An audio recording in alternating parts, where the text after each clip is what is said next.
You are developing a skill set that gives you a little bit of an edge to make you more valuable to the marketplace. Never forget why you come to things like Page Live and invest in stuff like, on demand and the different things I provide to get you to understand that it's called Con Ed. You need continuous education, not the generic education that everybody's used to, because even that has lost value because now everybody can go to school and get in debt to do it. So your degree is not worth as much anymore because now it's commonplace.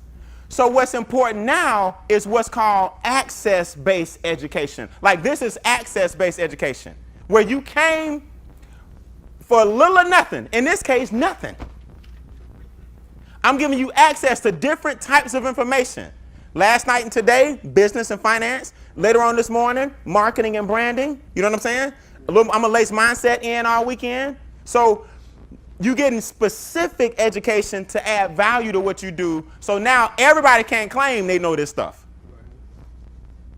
People say, Brian, how you keep creating all these brands, man? Page Live, I'm a messenger, multi-level. Because I have a lot of knowledge because I took my time years ago while everybody else was partying at my age. I was the square. I took some time and made me some what? Now I take my money and I got all the time. Two kinds of equity. What are they? Time. And what? But you can't be broke and busy. Let me tell you something. You want a guaranteed way to fail in America? Be broke and busy.